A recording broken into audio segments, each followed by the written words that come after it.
recording. So my name is Stephen Mayers, and I've been teaching here for 17 years at City College, and I was born in San Francisco and moved around a lot as a kid. And I'm going to share my screen here actually and put up the project here, which we're going to be talking about. Oops, too many things open. So I've always known, oops, sorry about that. Open up the wrong window. 1 second, sorry. There we go. So I know what it's like for students to be in a new place. And like I'll talk about in this presentation a little bit, have lived a life of relative privilege in this world and have not had to flee a country and have never been a refugee. But I do know what it's like to move. We moved from San Mateo, where I was born, to Connecticut when I was really young, and then to Valencia, Spain, where my brother and I went to Spanish schools and didn't speak Spanish and learned Spanish. And then a few years later, moved to Geneva, Switzerland, where my brother and I didn't speak French and learned French, and then came back to Connecticut and then back to California. And then I went to school in Oregon and also studied in Guanajuato, Mexico, which is where Miguel, my friend and student, is from as well. And I wanted to start this presentation off a little bit by talking about that as well. But before we do that, I just want to mention a few things about this project in general. So, I teach English 1A, and English 1A, like some of the participants today, I see Matt Duckworth, other English department members who also teach 1A. A big part of English 1A, which is the class that every college student takes, is critical thinking, right? And analyzing nonfiction texts and thinking critically about the world. And when I first started teaching 1A, I was thinking about what nonfiction books to read. And I was reading a lot of memoirs by writers who had immigrated, as well as other things. Some famous writers, like Isabel Allende, who's local here, when she fled Chile, when her uncle Salvador Allende was assassinated. Probably, of course, the CIA had something to do with that as well, as we often do. Writers like Edward Said, who had to flee his homeland of Palestine when it was taken over by Israelis, and grew up in Egypt, and then also came to the US. And I started thinking, these authors and these migrants have this is critical thinking, right? When you're forced to move from one place to another, and suddenly it gives you a new way of thinking about the old place, as well as the new place, as well as the self, as well as the entire world. So my guiding question in my English 1A class is kind of, how does moving affect your perspective of yourself, the world, the new place, the old place, and basically everything, and each other. And we've been reading a lot of stories about migration. Starting to write about immigration and migration in my English class, it was kind of about critical thinking. And then, the more I read about immigration, the more I've become aware of the fact that our immigration laws are in great need of reform, and a lot of the human rights abuses that immigrants face in this country. Of course, at City College, we have many migrant students. I would say over half of our students have migrated from another country, and many more, and I suppose all of us, except for the indigenous people whose lands we're now on. I should have said that too. I'm on coastal Miwok land, so you can put in the chat if you'd like to what land you're on. But most of us who are not indigenous to this land, of course, migrated as well. Some of us, like my family, as colonial settlers, and others, forced for various reasons. So I studied in my master's program in comparative literature at SF State. I became interested in how fiction can compete with official history and sort of retell history and challenge official histories. And my Spanish teacher from Colombia, Gustavo Calderon, said in Colombia, if we want to learn about the past, we don't read history, we read fiction, because it's much more true. And that always stuck with me. And I did a study of 2 novels and talking about how fiction can sometimes be more true than official history. From there, I became very interested in Central America, and I took a class about the wars in Central America and did a dissertation at USF School of Education about Central American refugees. And I was interviewing a lot of people who had fled the US-funded wars in El Salvador, Guatemala, and Nicaragua. And I was interested in people's concepts of home, people's concepts of forgiveness, and also people's identity, which is linked to their concepts of home. And all in all, I sort of boiled it down to the fact that home, for someone who has immigrated, whether I guess they were forced or not, but maybe especially for forced immigrants, becomes not just one place that replaces the original place, but a complex kind of idea.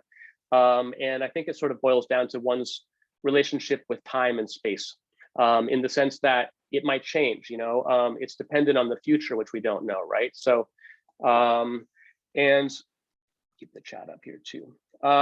So I started, so while I was studying at USF, I came into contact with Voice of Witness, this local organization. When I put up their website here, I shared it in the chat, that was co-started by the novelist Dave Eggers. And they have an oral history collection that, they have a book collection of about 20 books or so of oral history. So each chapter is someone's story in their own words who have faced human rights abuses. And Peter Warner, who used to teach at SF State, a novelist and more of a short story writer actually, but also a novelist who teaches, I think, at Dartmouth now. He had a few books, including a book called Underground America, which was a collection of first-person testimonies of undocumented immigrants in this country from many countries around the world. And I started having my students read these narratives and use the Declaration of Human Rights to uncover human rights abuses and kind of be like international lawyers. And we do that still. I started thinking about doing a book for them and proposing a book for them on Central American migrants, since I was interested in Central America and especially the young migrants I was reading about, you know, riding on top of the freight trains they call La Bestia, right, up through Mexico. And, you know, I was reading these stories and hearing these stories of young kids, like my friend Gabriel right here, who just graduated from UC Berkeley and just got into Teach for America. And I started interviewing young Central Americans for a book project called Solito Solita, which was published in 2019. And Voice of Witness has this book series, but also an education program.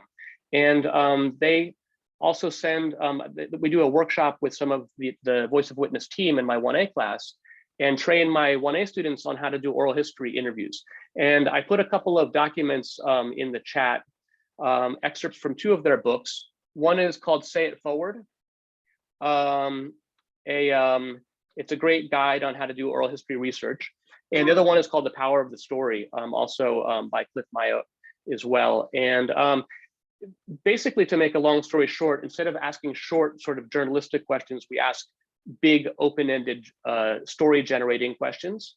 And we also talk about creating trust and creating access and finding people to interview. And I have my students have the option of interviewing someone who has immigrated to the US and then transcribe that interview and write a research paper about that person, coming up with their own thesis question. So I've been doing that for a while. And for the last 10 years, we started to publish some of these essays. And this is, you know, this is a list of countries that the essays cover, right? So this is City College here, right? There's, I think, over 30 countries here. And it's been amazing to hear students share their stories. And I'm particularly inspired by students interviewing other students from other countries, you know, maybe someone who's immigrated from China interviewing someone who's immigrated from El Salvador, you know, and realizing a lot of commonalities in their stories as well as differences in their stories. So I'd like to tell you a little bit about this project, and then I want to have Miguel and Isabela talk a little bit about their lives, a little bit about their experience at City College, a little bit about their experience participating in this oral history project and what it's been like for them. And then I'd like to open it up to discussion with you guys about the project, about or doing oral history in your classrooms, which I'd like to encourage you to do and offer my support in any way, and also just chatting about City College in general. So for my sabbatical last year, I decided to take this project and put together an anthology. It ended up being 16 stories that span the last 10 years. This is a watercolor that one of my students named Ting Ting Shu painted, right? And it shows this person imagining a home, right? Imagining a house, a happy family, money to feed, ourselves, and, all the things that we generally dream for, I think, right? And happiness, this idea. I love the colors in this painting. So I put together this this anthology, which I'm actually trying to find a local publisher to publish it. And if I can't get it published by a local publisher by this spring, I think I'm gonna maybe try to turn it into an open educational resource and publish it that way, so teachers can read some of these stories. And by the way, in the meantime, if you're a teacher, I know Denise Selleck is interested in maybe teaching a couple of these. I shared the excerpt with 3 or 4 essays, and I'd be happy to share more. So just reach out to me, and you can definitely. I'll send you a PDF of this. So this is the table of contents, and they go in order from 2013. And we hear from people from Eritrea. Samira actually fled Eritrea with a war with Ethiopia and ended up living in the Sudan, Iraq, Egypt, and finally America. She has experienced war in more than one place. It's amazing. And people from Nicaragua, people from all over the world. But for my project last semester, what I did is I reached out to as many people as I could contact through email, LinkedIn, and I re-interviewed them.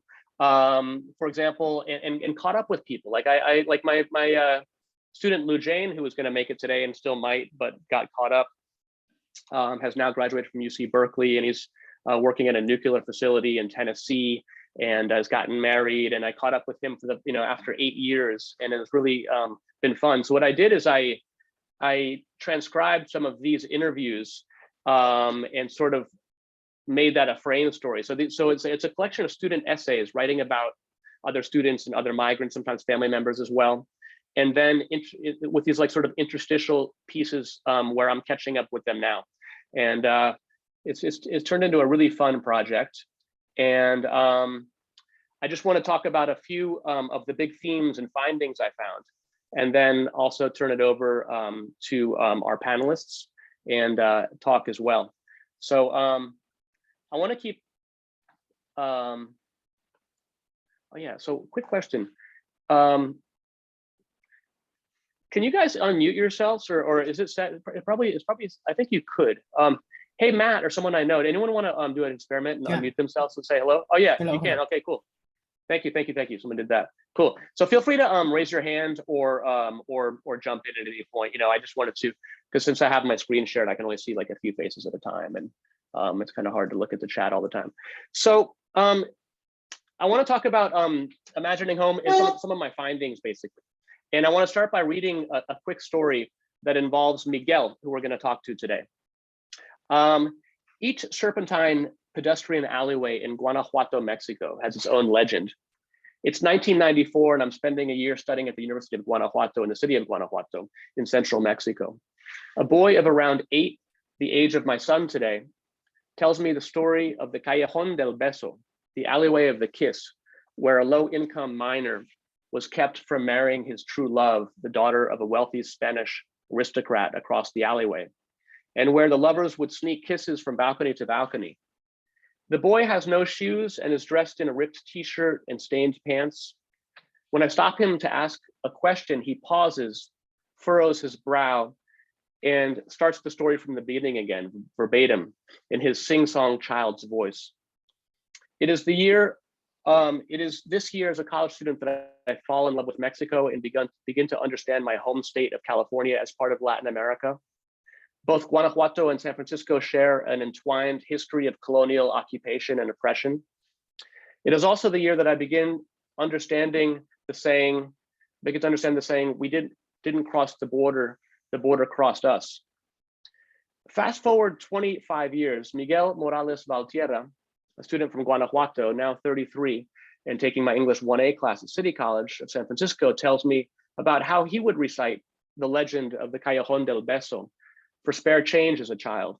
He bought himself his first pair of shoes when he was 8 in 1993, the same year I was studying there. Was that Miguel who told me the legend 28 years ago? At the end of this collection, Miguel will tell you about Perla, who crossed the Rio Grande and is now a licensed architect. He'll also tell you about his own journey from the Callejón del Beso to the City College of San Francisco. So like I said, I moved around a lot as well, and started teaching the stories of immigrants. And one of the main reasons that I wanted to put together this collection is because it's a celebration of City College. And I know, all of you guys who teach at City College, you know this, because in your classrooms every day, we meet people from all over the world, and it's totally incredible, And Serena, who is also supposed to be here today, who was born in California to Jordanian parents and goes back and forth. She says, I believe City College is underestimated, and it has very great opportunities for programs such as my radiology program. It has honestly it has honestly the best teachers I've ever met, who are more mentors to me and really taught me things in life. Sorry. They opened up my eyes to things in the world. You were one of them. My political science teacher was one of them. The building in front of City College that says the truth will set you free. City College is where you learn the truth, and it really does set you free because it sets your future. With your class, how you collect different people's stories, you learn about what's happening in the world, to people around you, what people are actually going through. It's not a rushing, it's about finding yourself, and that takes time. Jimmy Gonzalez, who immigrated at age 5 to San Francisco with his mother and sister from Quetzaltenango, Guatemala, and is now studying computer science at SF State, says, City College has played a huge role in my life. At a community college, you really get to know that teacher, who that teacher is, where they're coming from. They actually teach you. With so many international students, I constantly found myself admiring how other cultures are a little more advanced in certain subjects, which pushed me more to grow. You also have students in their 30s and 40s who have life experience, veterans. Community college is this big package, and if you make the most of it, it will be the most rewarding thing. There are so many resources. I'd say that without City College, I wouldn't have gotten the same education. So last year I read the book Free City. I don't know if you guys have read it yet, but I recommended The Fight for City Colleges, San Francisco City College and Education for All. And in that book, students, teachers, and labor unions have continuously had to fight against state and national reform that aims to shrink large and vibrant community colleges into junior colleges with narrow admissions for serving full-time transfer students and corporate workforce training. The stories presented in Imagining Home remind us of who City College is and what is at stake when our city college is threatened. And now Isabela and Miguel, we'll talk about this later. I don't know if you know this, but I think everyone else in the room does, that on Thursday, our board of directors voted to, in favor of our chancellor's proposal to issue 50 layoffs notices to full-time tenured faculty, which would mean perhaps losing all part-time faculty in the college. And actually, as I look at some of your faces, I know that some of you in this room are in danger of losing your job. Friends of mine and colleagues who I've worked with for years. So this downsizing is happening now. The union and many of us believe that this is unnecessary. That we're as a college, we're suffering a pandemic. Of course, numbers are down, and this is not the time to adjust the number of faculty members to this extraordinary situation. We need to have some hope for the future. So that'll come into the conversation today as well. So C.K. Ramsey, an African-American student, interviewed another student of mine from Iraq who is supposed to come today, like I mentioned, named Lou Jane, and ended up calling his essay, Envisioning Home in the Land of the Invader. And many of our students have a complex relationship with the US as both a force that drove them out of their countries, as well as a place where they often with no other option seek refuge. So we explore this complex relationship. While over 70% of City College are people of color, the majority of its faculty, including me, has a fairly light complexion, which is a common phenomena in this post-colonial nation, where there's a strong correlation between income and race. And people of color who are born here often face multi-generational trauma.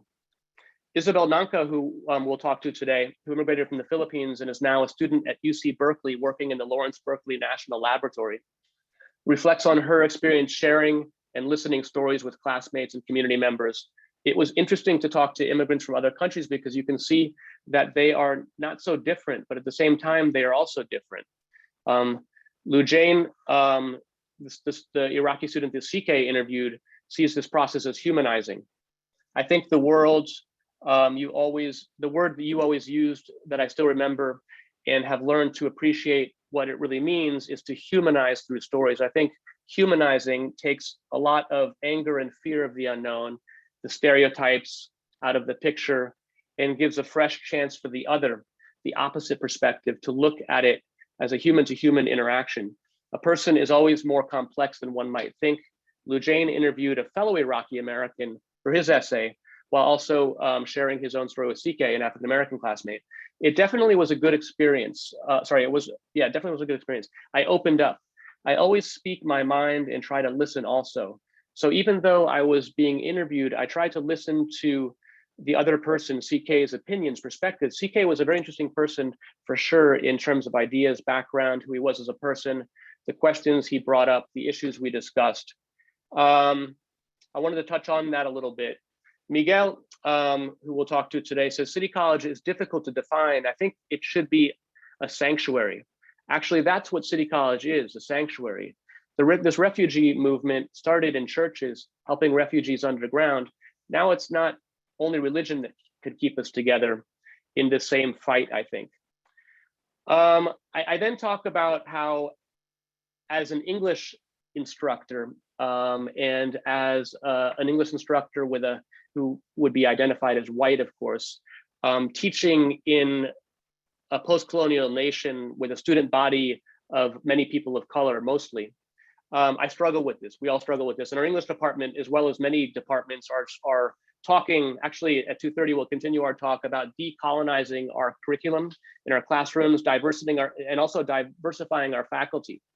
Of course, the great work we've done diversifying our faculty in the last 10 years is all threatened right now with Thursday night's decision, right? Because a lot of the new hires are people of color who are precisely the people who are now threatened to have their jobs lost as well, which is tragic. So, I struggle with this job I have because I believe in liberatory education, but I also sometimes feel like I'm just another piece of this kind of post-colonial oppressive system, which is, is a system of systematic racism. I hope I can sort of see my job as an act of infiltration. And whereas I am working in a kind of colonial construct, also be able to kind of infiltrate that. And I believe in reading and writing and talking to each other and sharing stories, So I've grown to see our job at the English department as an act of neo-colonial infiltration. Though, as Audre Lorde has rightly declared, the master's tools will never dismantle the master's house. We need to do more than teach English. We need to embrace multilingualism and hybridity in language. We need to recognize that neo-colonial liberation will not be attained in English. The revolution will not be televised. Nevertheless, Isabel remembers City College as a place of community. It helped me with confidence. My professors in the Philippines were so tough. She had a good experience, and now she's doing amazing work at UC Berkeley, right? So I just wanted to recognize that struggle I have as a teacher, and provide a place that for others to talk about. So let me just go forward here a little bit and keeping an eye on the time. Yeah. So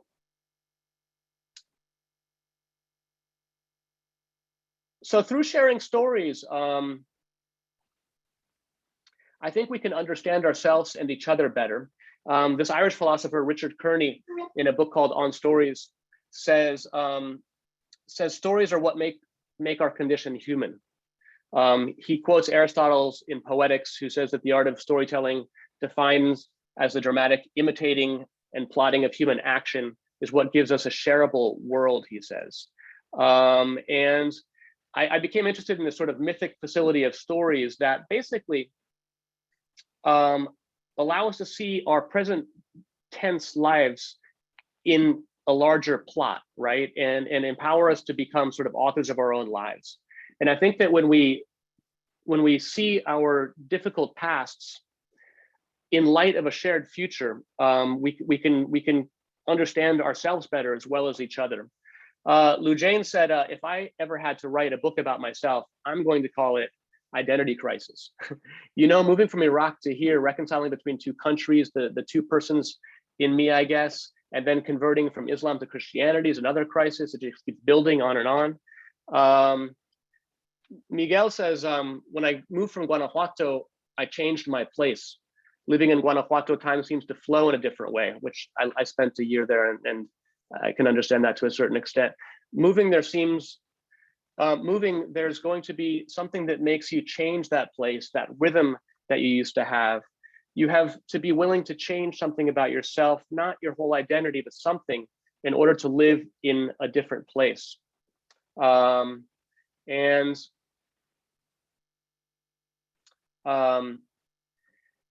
the other thing, so a big part of this project has been to celebrate City College students and really sort of paint a picture of who City College is. Another part is using stories to help us understand ourselves better and each other better, like I've been talking about a little bit, right? A third part is kind of a study of immigration. And on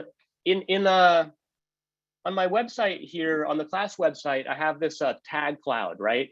You guys probably, many of you know what a tag cloud is. You basically tag different themes that come up, and the ones with the biggest font are the ones that are talked about most. It's kind of like a qualitative research tool in a way. So the ones with the biggest font are what people talk about the most, who come to this country, who come to City College, doesn't matter from where, right? Family, employment, education, home, human rights, identity, children, belonging, right? And you know, as I read these stories from all these countries, basically people, it makes me think of Maslow's famous pyramid of basic needs, which most of you guys probably know, right? People come here for basic needs. People come here for safety, right? You know, Lou Jane's friend from Iraq, who he interviewed for the essay, had a missile fall through his kitchen ceiling while they were having breakfast. Probably happened to a few Ukrainians this week, you know, and people come for food, right? People come for sustenance, right? The basic things on the bottom of Maslow's pyramid, right?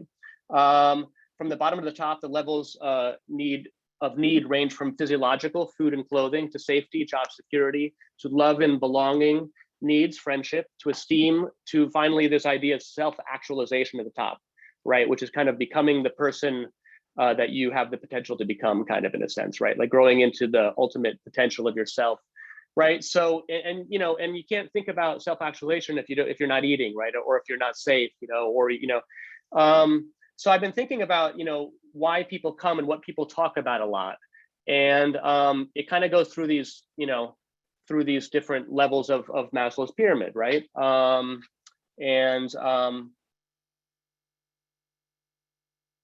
Sorry, I went. Yeah, Jeffrey, a student who immigrated from Malaysia to Canada to San Francisco, interviewed another student who fled the Maoist regime in Nepal, named Jit.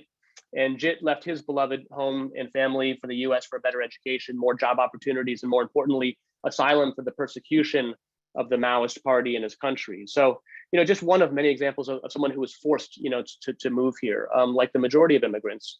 And people come here for family, right?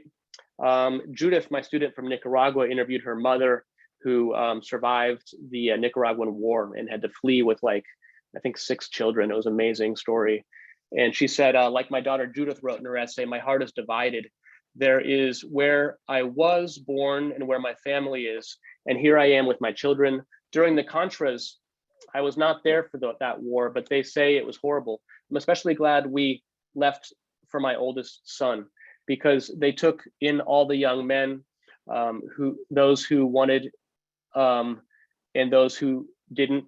I've heard horrible stories about the Nicaraguan mother who had to go to the mountains to dress their sons as women and take them away. When I think about it, I get goosebumps. So, you know, here's someone who left the country she would have loved to stay in if she could have, because it was best for her family, right? And that's obviously a big theme in everyone's stories, right?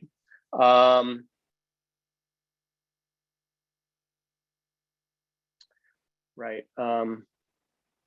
So then, once safety and family and some of the basic needs are met, we start thinking about, sustenance, and we start thinking about employment, and then growth, right? So, employment opportunities, and then finally, we get to this idea of home, and what home is, right? Which I think, like I was mentioning earlier, is a spatio-temporal process, right? A fancy academic word for meaning time and place, right? It depends, it's contingent on the unknown future. It's part of the past. I think that we'll talk to Isabel and Miguel now, but I think they would probably both agree that, the countries they were born is part of their idea of home. Of course, San Francisco and the Bay Area is also part of their idea of home. And home's a complex thing, right? It's not one place, but it's more than that. My student Carrie from China, who moved from Guangzhou, China, and is an art student, found that she found herself drawing and creating a lot of mazes. And then she realized only after a friend and another classmate from China interviewed her, that she actually felt quite lost in life, right? And that the maze started coming up because she felt like she was in a maze. And she designed these beautiful, I think they were, ceramic blocks that had mazes on them, and also Buddhist characters, really, really beautiful, part of her culture, as well as like these mazes. And through the process of creating art at City College, is now making trees and plants a lot. And this is kind of like her way of growing out of the maze. It's really, really beautiful. Transnationalism, right? This goes against the myth that one is from one place and then they become assimilated, this sort of linear myth of assimilation that implies that you have to give up your former self. And Taya, also from Guangzhou, imagines I'll probably go back and forth. I would probably choose back and forth because the definition of home for me depends on the people. I want to pursue my career here, since that's my goal for myself. I have some friends here, but there's part of me that always wants to go back. So I think a lot of our students are transnational students, and immigrants are generally transnational and have international lives, right? And talking about belonging, and I'm just wrapping up here. So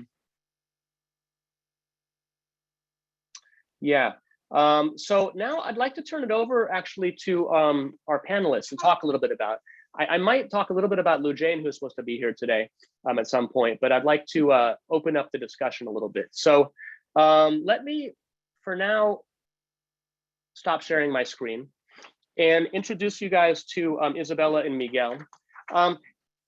And you guys can tell us a little bit about yourselves. One thing we could do, if you guys want, by the way, is I could bring up your essays on the screen because I have them, and I even like highlighted some parts I was reading this morning that we could even talk about if you want. So that's a possibility.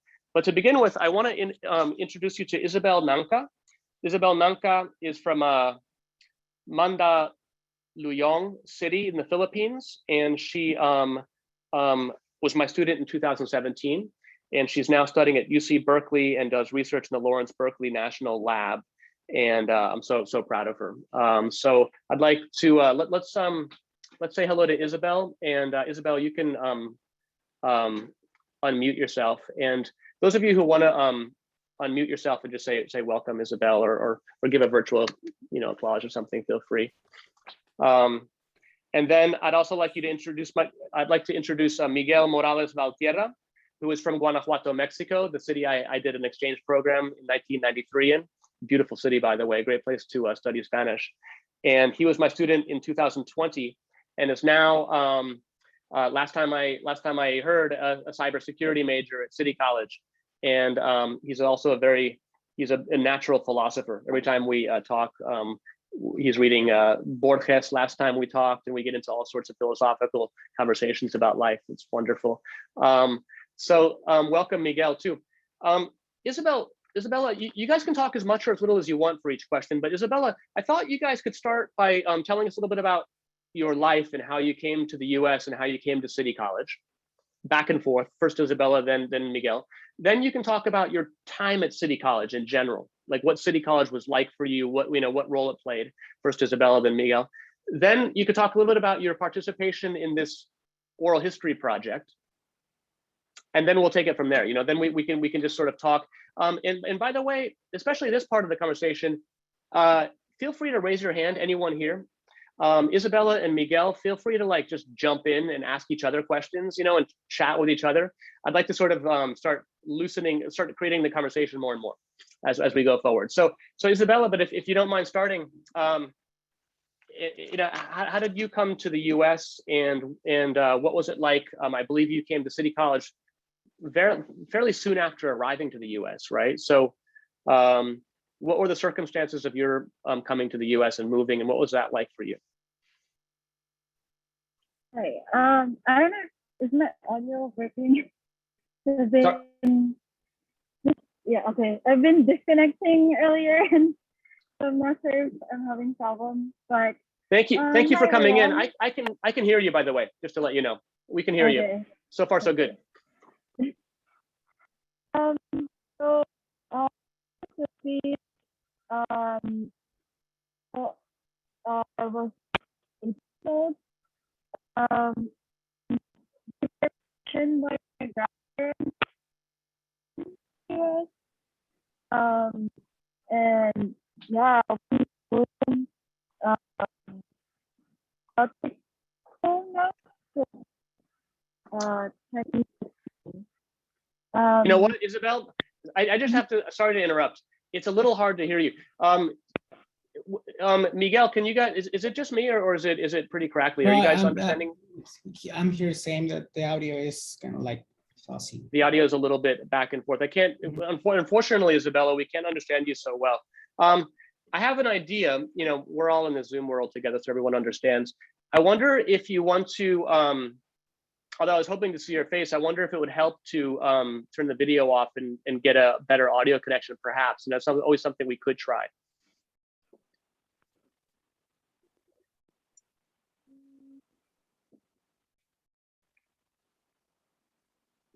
Hello? Is that... Hi, yeah, I think it sounds better. I think that sounds better, actually. Yeah, thank you. Okay. Yeah, I mean, I've been in my class this morning, so I know it's probably the connection here. Yeah, so I was just saying, I grew up in the Philippines, and my family and I were petitioned by parents to move, and I was 18. I just turned 18 at that time. That was back in 2016, and here a lot of friends back in the Philippines and also my relatives. So for me, moving was really hard to think about, and because of my family, like my relatives and friends that I will be leaving behind in the Philippines. But I guess at the same time, I was also excited because I also have relatives here in the US on my father's side. And I haven't seen my grandparents for a long time. So I guess, yeah, there's also a sense of leaving behind a family that you grew up with, but also meeting new ones like they haven't met in a long time. So yeah, we moved, that was 6 years ago now, and after a year, I waited a year to get my residency before I continued my studies at CCSF. And I was fortunate because my first year at CCSF was, I think, the first year of the Free City program. Mm-hmm. Free City. So, yeah, so I was very fortunate to get like the free tuition um, from it, because that was one of my worries before moving. That because moving, we didn't have a lot of like money, and like we're basically starting from zero. Like we have no job here, and we also have like we have my grandparents, but I mean, we basically came to also support them at the same time. So Yeah. that was one of my worries, that I would stop studying and I wouldn't be able to like go back to school. But yeah, so I was fortunate enough to have that opportunity and continue my studies at CCSF. And yeah, I had English 1A with Professor Steven on my first semester.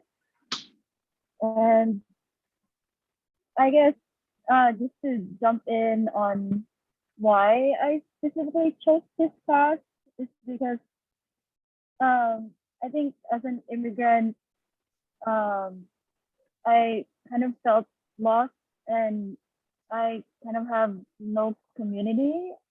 And at the same time, I don't know what I'm trying to get into. Um, so his class has a specific theme of like immigration and moving. So I thought it was pretty interesting because I can relate, and I kind of want to learn more about what immigration means and what it means to other people and also to myself as well.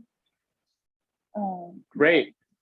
Thank you, Isabella. So City College was really a landing place for you. You took 1 year off to establish residency, but it was kind of for your first community in America. And a couple questions really quick, and then I'd like to hear from Miguel. We can go back and forth a little bit. You had to work, I know, of course, like most of our students. And actually, the person that Isabella interviewed was a friend named Margareta, and they both worked in a senior citizen facility and together.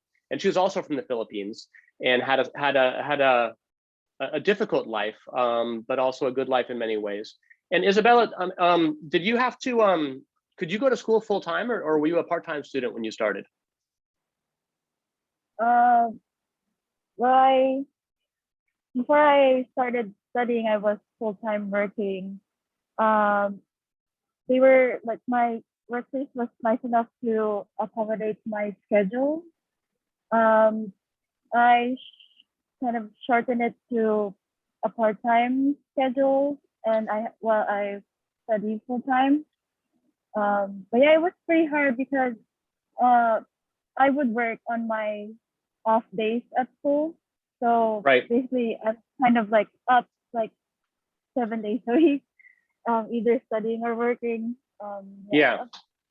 Yeah, so it was helpful for you to be able to go to school part-time and have that flexibility, which is necessary, right? And which I think our state funding formula ignores, this idea that everyone can be full-time students and like live with their parents or something and not work. I mean, is so far from the truth, obviously. Yeah, I was going to bring something up too. So thank you. So how was City College as a kind of community for you? It sounds like it was a positive experience for you to be in a place with supportive teachers and facilities and everything, but also with students from other countries where you could share stories and feel supported by a community. Yeah. I mean, at first, because I'm naturally shy, and I didn't know how to approach people before. But as I stayed at City College for about 3 years, and throughout those years, I've met a lot of wonderful people. And as I kind of stayed longer, I kind of became more comfortable because I found people who are kind of the same as me that I could relate to, and I found like a community in kind of having the same background and the same goals, I should say. Yeah, and also the professors were very approachable in terms of like support and help, and even just conversation wise. So yeah, it's been a fun experience, and I I met a lot of wonderful people and at City College. Wonderful, wonderful. Thank you. And Isabela, I'm so proud of. I mean, is going to UC Berkeley now, and she's also involved in a research group at Lawrence Lab, you know, which is part of the Department of Energy. You know, it's this huge, famous scientific lab, and she's working with 3 scientists there, and they're studying about the structures of photosynthetic reaction centers, like those in chlorophylls. We're trying to learn how the protons and electrons sense energy, that it's been utilized in plants and also in photosynthetic bacteria, so that in the future we'll be able to make artificial reaction centers so that we can harvest the sun's energy more efficiently. So I am just so amazed by Isabela's work. I think she's going to help us as humans survive in this era of climate crisis as well. So I want to come back to you, Isabela. Thank you so much. And by the way, I was hearing you well, so that helped. I'm so happy.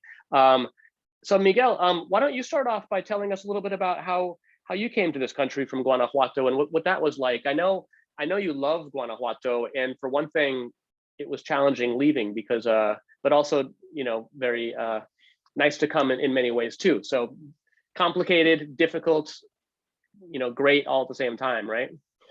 Thank you, Professor. And thank you all for being here and spending some time with us to sharing our stories.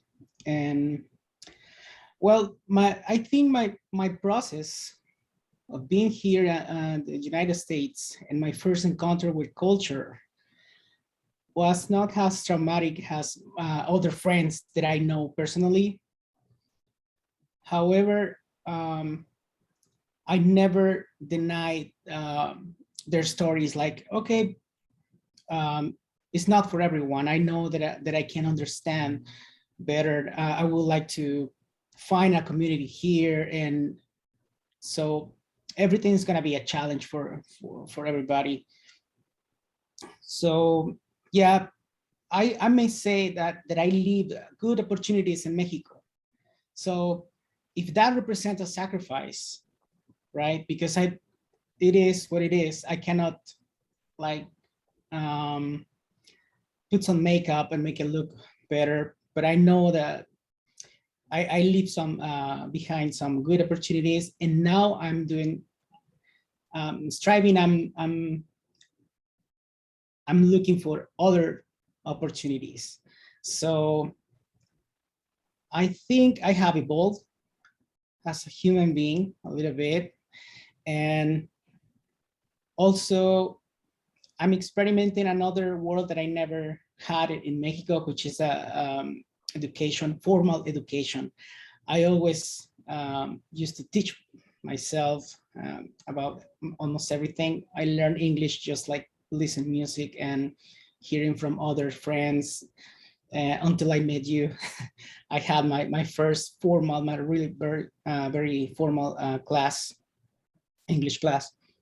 And I think I'm lucky of having you in my community, because professor and counselors are being a huge help for me to overcome some challenges and not to feel like homesick about, you know, my town, my city is always with me. The family that I had there, that they're passed away already, and so I don't feel that alone anymore. I have family, of course, but also the transition to a new country is it's also like hard. It's hard, even if you're living like good things behind, or you are running away from bad things, it's the same as traumatic. Yeah, yeah. So it's a long and complex story, of course.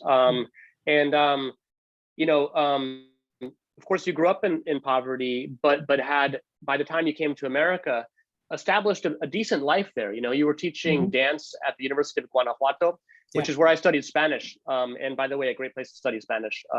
Really beautiful old building and a really nice place. You could study at the language school, and then you could walk down to the Jardín, like the plaza, and just chat with people. It's a very friendly and nice city. So you had established a pretty good life, and you were teaching at the university. Yeah. But nevertheless, Miguel talks about how in Guanajuato, even as a kid, like reciting the Callejón del Beso, the myth on the street, he would meet people from all over the world, right? Yes. And it seems like, from what you've told me a number of times, Miguel, that's part of why you came. You came for opportunities and things like that. But you also had this huge curiosity. You sort of like met all these people from different places, and you had always, on one level at least, seeing yourself going somewhere else and exploring the world. Definitely, yeah. Yeah. What I found a little bit more like complicated here is everybody's so busy all the time, you know, and they're, you know, they have their own business, and comparing to Mexico is, okay, I'm just gonna open the door of my house and I'm gonna walk straight to the first park, and I'm gonna find people and I'm gonna say hello. It's gonna be easier to reach. And here, well, first of all, the pandemic, right? It makes everything more harder for us as community to connect, as students to connect. But yeah, basically, I think my curiosity is what put me here, because I want to see what is there in the other side of the of my world. Like, just to have everything in Guanajuato. I used to think like that. I used to like to think like that. Like, I have everything. Yeah. People is visiting from different places that I don't know personally. Right. So you don't have to go anywhere because everyone comes to you. It was, right. Yeah. Guanajuato is such a special place. And I mean, first of all, people visit Guanajuato, but also just the way time flows there. No one ever makes plans, you know, by emailing each other. You just go to the plaza in the evening and you sit down. If you're looking for someone, you don't go walk around and look for him. You sit on a bench, and then the person will come and see you eventually, you know. And it's just a different way of life that I miss. I feel like everyone who comes to this country from any country, one thing that's a big thing that they talk about is the community that they miss back home. And you know, America, and especially a place like San Francisco, has definitely communities. For me, City College is my community in many ways, but it's such an individualistic place, like you mentioned, Miguel. I mean, everyone's driving everywhere. You know, where is the central plaza of San Francisco? I suppose it's in different neighborhoods, maybe Dolores Park. You know, probably not Union Square, right? That's where the, you know, and how often do we go to Union Square, right? I mean, you know, but I feel like this country lacks kind of that central plaza culture in general. And then if any city, I mean, San Francisco probably has it more than other cities, really, in many ways. But so it's a very different lifestyle, isn't it? Yeah, it's really different. It's different. Yeah, it's good. Yeah. I can't complain at all. I think the community is so kind. I mean, we're a kind community. You know, we can work together. We can have we're capable of keeping an open mind. Yeah. So absolutely, yeah. And places like City College are a place where that's possible. You know what I mean? Where people can go and gather and learn from each other and earn credits and transfer to universities, or just learn some English in a non-credit program and, you know, improve language and get a better job, or lifelong learning. And, you know, I feel like City College and community colleges is kind of that plaza that's missing in American culture, and needs to be, you know, open for the whole community. You know, just like the jardines in Guanajuato, just like, you can have 5-year-olds running around and you sit down and meet someone's uncle, or, people of all ages. And so I wanted to turn back to Isabela for a second and ask you, and then back to Miguel and ask a couple questions. And I also want to probably spend a full 20 minutes of Q&A, because I want to open it up to the whole group as well, of course. But Isabela, if you're still have a decent enough connection, Isabela wrote a beautiful essay that I shared with you guys called "Strong Woman," and she interviewed her friend Margareta, who worked with her at this facility, and Margareta also, I mean, I guess like you, Isabela, Margareta was forced to move to America, right? I mean, it sounds like, I mean, you also, I mean, when children move with their family, generally the parents make the decision, right? So the children go along with them, and in a sense, it's kind of forced on the children. But for her, it seemed like that process was a bit harder, maybe. And I just wanted to ask you that, if that's true, Isabela. Margareta, like many people in the world, her parents came to the US before her, and she didn't really know them growing up, and she grew up with her grandparents, right? And then she was sort of sent for and came to the US, and that was a traumatic separation from her grandparents, and also a kind of an awkward reunion with parents that she felt like she never knew that well, and things like that, right? She said she had no choice. And Margareta, in many ways, has had a tough life, and sounds like an amazing person. I haven't gotten to meet her yet, but I feel like I've known her. We've sort of communicated through Isabela, but she seems like she has a very positive attitude, and but she's actually had a lot of tough experiences in her life, right? So I guess, Isabela, I just wanted to open it up and ask you what it was like to go out. Of course, we talk to people all the time, but what it was like to sit down with someone for an hour and record their conversation and really hear their story, and how that played a role in your life, if you will, a little bit, Isabela. I think it's interesting because, like you said, I think here, especially here in the US, I feel like we're super used to small talk with everybody. Sure. That you don't necessarily get to know their story just by those small talks. So I think kind of sitting down and like really talking about her life and her experience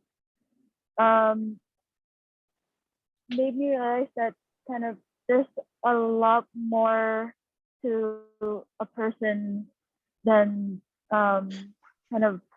than just what you're seeing from like the surface.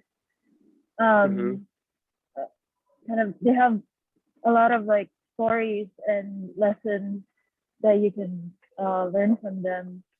And I guess this whole oral history project is kind of, I think, inspiring and interesting. Just I don't know. I got inspired to want to hear other people's story as well, because yeah, you will have so much to learn from their experience, and yeah, usually you don't really see it from their outside kind of appearance, because Margaret is usually a very kind of bubbly person, and once I got to hear her story, I realized how much she has went through, and her struggles of just kind of fitting in, finding a family here, and going through all the stuff that she went through. Yeah. She is Margareta has lived without documentation for a long time, and in Tagalog, they use this term TNT, tago nang tago, which means always in hiding. So, so Isabella, you and Margareta have similar experiences, yet also different experiences, right? Like, you were able to come here and start going to college pretty soon. You had difficulties as well, but were able to pretty quickly move on to UC Berkeley, where you're studying now. Whereas Margareta had to work to support her kids and had in many ways some struggles that you didn't have because of her lack of residential documentation as well, right? Yeah. Yeah. I guess also interviewing her made me realize that kind of because yeah, I also struggled going here, finding community, but I realized that a lot of people have so much more struggles that they're going through, and I guess it also made me realize how kind of fortunate I still am compared to what she has gone through. Yeah. Absolutely. No, I feel that way every day, and especially hearing stories of people. And it's good to spend some time, being thankful for what you have, and also understanding what people are going through. And Miguel, you interviewed your friend Perla, who is okay. Let me get this. I might help me out here. Actually, she's the fiance of your. No, the sister of your fiance's brother, a family member. But tell us. I'm forgetting. Yeah, she's my family, right? And yeah. And she's my brother-in-law's partner. And your brother-in-law's partner. Okay. yes. Mm-hmm. Yeah. So I refer as my sister is my sister also. And yeah. Yeah, so I was always struggling with definitions about immigration, about immigrants, and nowadays that I believe some controversies about immigration have been founded or substantially on misleading assumptions, right? There's mm-hmm. no way that there's a lot of misinformation. So I think doing this project reveal for me my sentiment of home, or it gave me in some way the determination to reclaim my hidden inheritance. So who am I? Who would like to be? But what's more important, what would like to share? And how should I portray myself as a part of a vulnerable community that has experienced and acknowledge exclusion as the primary factor of to deal with in society. And I was thinking also what new discourse focus on my own identity would help me to reaffirm my humanity by speaking out without guilt for being what I am, right? Just for the record, I'm a resident, I'm a legal resident. I applied for a visa while I was in Mexico. I had a good job in Mexico. However, living here in the United States, of course, is completely different. It's a challenge because right now in Mexico, I don't have family. So I crossed the United States basically by myself and my bag, and I'm waiting for somebody else, for my now my wife in the airport, right? But yeah, so if I decide to affirm or my autonomy in public,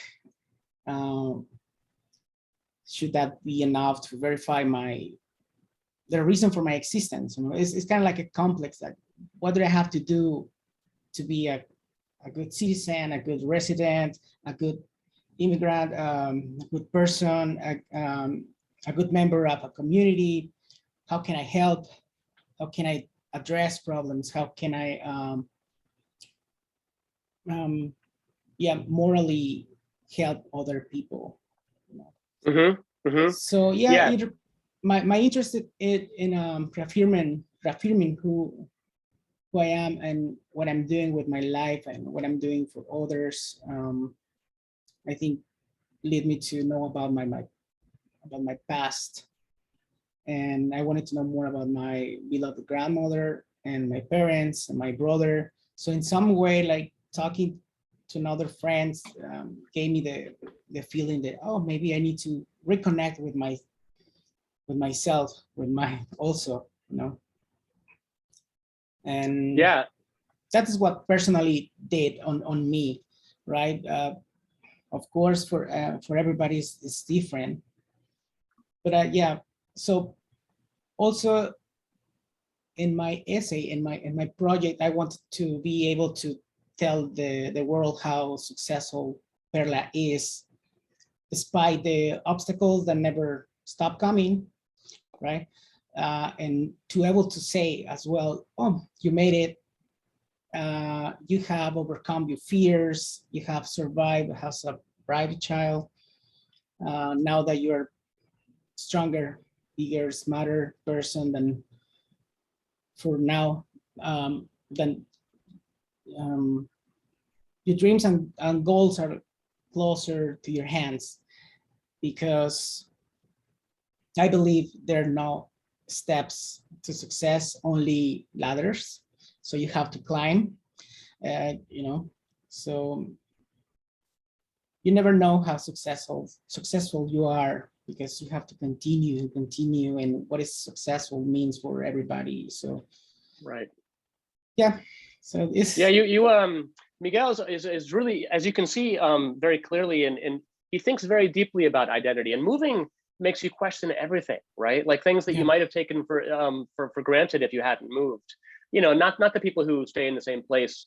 You know, if for those people who don't move from one place to another, well, we're all moving through time. That's where the time thing comes in, right? So the place changes, you get older. We all have complex identities. As you know, not only moving produces that, but moving, especially from one country to another, it really makes you question many things that you never did. And I was just reading you know, some of the transcripts of interviewing you last fall, Miguel, and you know, you storytelling, I think, allows us to complexify things, right? You know, you were like, you know, you said, for example, you know, so every question that I was asking to Perla, in some ways, I was trying to not touch fibers from her that she didn't want to tell. The first thing that everyone's going to say is, you know, now I am a success. I'm an immigrant, but the reward is now that I'm a success. But the thing is, I was talking about how it doesn't matter if after all this trouble or after all this traumatic experience, even if the change is good, you still have the trauma to work with. And I mean, just that's just one, and then you go on, but you know, sort of questioning how to balance all these things, right? And how to think about all these things, you know, how to recognize the successes while also recognize that it's not all perfect and it's not all great. And it's actually a lot of it, and there is trauma and there's a lot of separation, and you can't just, it's not like, hey, I have trauma from losing my family, but at the same time, I got a great job. I mean, you can't, it's not like a formula that you can easily just sort of plug in. Yeah, I'm not trying to compensate like, oh, I lost something, but I achieved something else. I think it's about to owning, like, you know, instead of avoiding problems, I would like to create fortitude. Yes. Right. Yes. I know the world is gonna be tough. It's not an easy place, and all that I want is to be ready. I have this philosophy, well, not philosophy, that I heard somewhere is Maybe it's a bad analogy because the times that people in Ukraine and the world, I don't want to make a something like appropriation, but it says it's better to be a warrior in a garden than a garden in a war.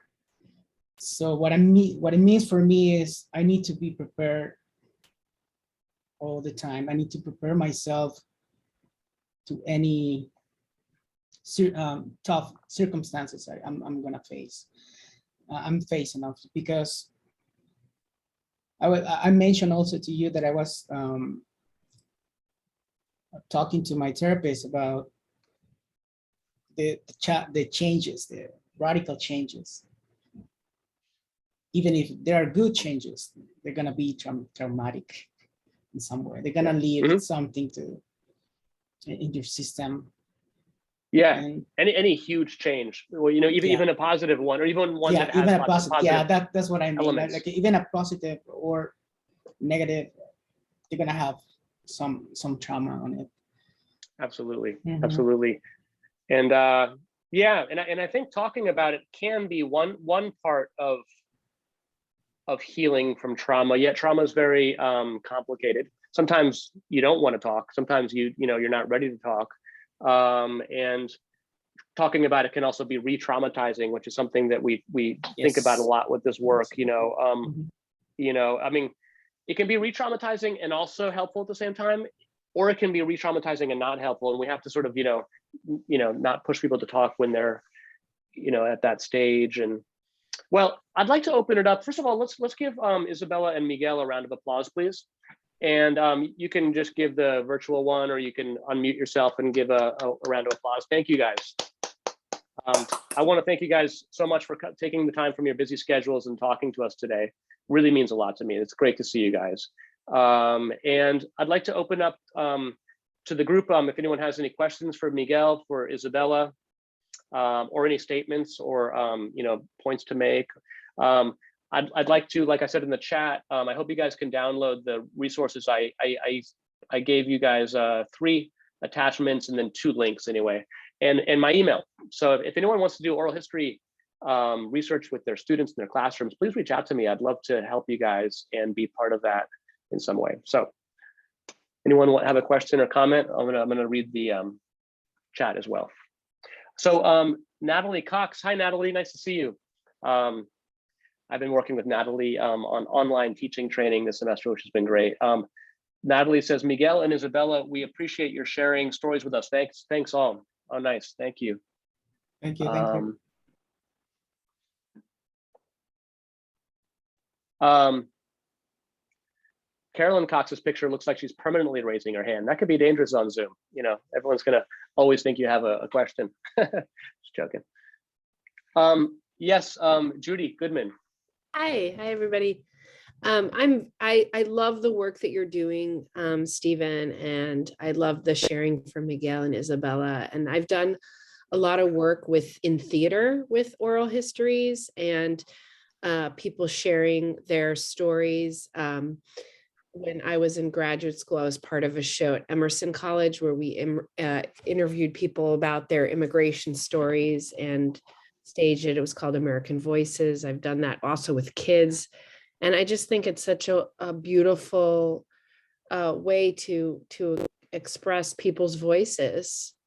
And if it's in written form or in theater, anyway, I'm very passionate about this work, and I'm really excited to hear about your work and your sabbatical and research and stuff. So thank you so much for sharing. Thank you. That's so interesting, Judy. I'd love to talk to you more about that. I got inspired reading what was that Brazilian, the Theater of the Oppressed? It was kind of based on Freire, right? So Boel?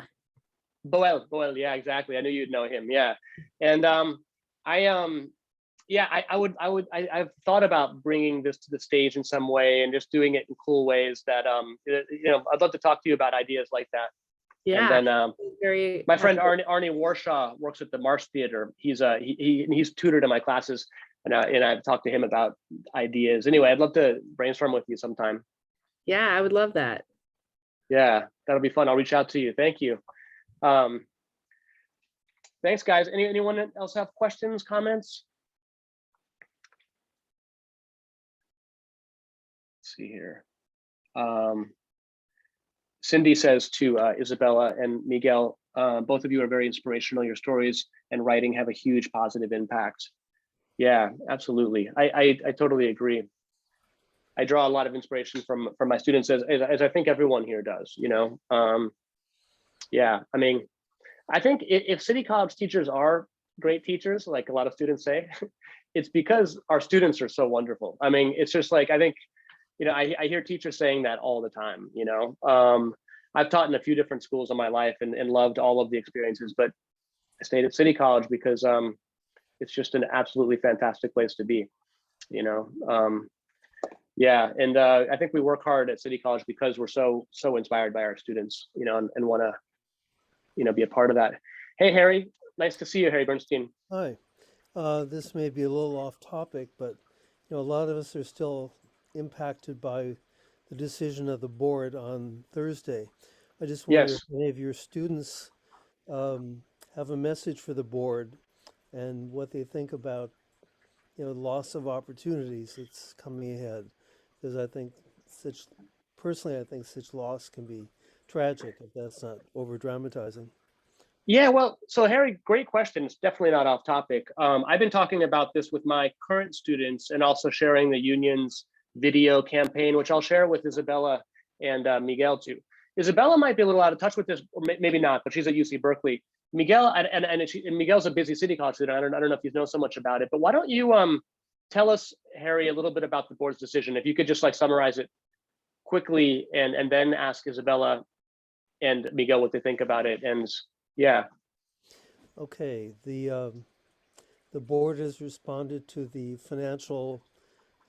chancellor and the financial side. The fiscal picture is troubling, and they say that they have no choice but to lay off 50 faculty, full-time faculty, many of them tenured, in all kinds of departments all over the college. But that requires that all the part-time faculty in those departments also will lose their appointments. So it could be 200 people. Nobody knows exactly. And it's just a part of a continuing downsizing. And there's no alternative in mind. And there's the union has come up with a plan to where no cuts are necessary. So it's just, while good work is going on in classes like yours, there's you know, we're going through this existential exercise at the same time continuing to do your job as if there were no issues, because we don't try to bring our personal, you know, trials into the classroom. So Well, we do. I do. no, And but I I'm think saying it's not about our experiences. We can use them to inform our experiences and broaden our understanding, but it's not about right. But these cuts aren't just going to affect the faculty, which of course they do, and it's tragic. But of course, it's going to affect students too. And I know with Isabella and Miguel, we've talked about public education, you know, and now you've brought them up to date with the current situation as of Thursday. But we've talked about the constant fight that it is to just keep City College operational, right? And you know, and do you guys want to comment on that overall topic, Isabella or Miguel, at all? I guess just to comment a little bit on that. Yeah, like you said, sister, it's not just gonna be the professors that will be affected. There'll be a lot of students who will not be able to take these classes, and I feel like the classes that will also be affected are mostly those that are essential, in a sense of like socially or yeah, So I feel Definitely. like if we cut them off, um, it'll be a really, really big loss to, I guess, everybody. Absolutely. Yeah. Absolutely. You know, and yeah, it's going to affect programs. It's going to mean class cuts. It's going to mean fewer opportunities for students, you know, as well, for sure. Miguel, do you want to say something too, if you'd like, or no? But Of no course, pressure. yeah. I'm not aware about the topic, but also if there's some way that I can help or we can help as community, of course. If this attain something to teachers, counselors, or part of the city college, is concerns to everyone, to everybody. So I'm more than glad to help if I can help. Yeah, Definitely, just you know, tell us Stephen, how to do it. one other I will. fact And you that- know, one thing the union is doing is having students and teachers create these 60-second videos about what City College means to them. And you know, so I'm going to send you that link and encourage you guys to do that, and also maybe join a march in May as well. So those are two things you can do. But you know, I just think about, you know, this video campaign to talk about what City College means to students. Of course, we've been talking precisely about that for an hour and a half today, right? You know what I mean? I could easily clip 60 seconds of this video and send it to the union. And I'd also like to, yeah, I mean, share these stories. So I mean, so that's something you can do. But I guess what I'm saying is by participating in this project as well, you are doing that too. You know, you're talking about what City College means to you as a human being primarily, but also as a human being that happened to move to this country not too long before you went to City College. And you know, so that's doing a lot right there too, you know. And yeah, and I'll definitely keep you guys informed on how to be involved.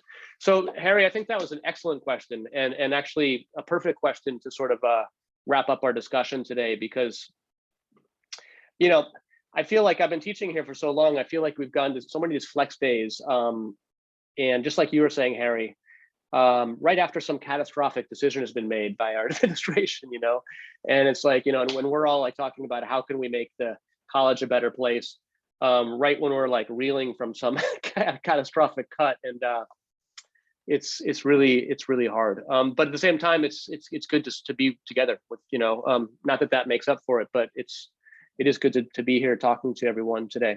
So let's do a final round of applause and thank Miguel and Isabela.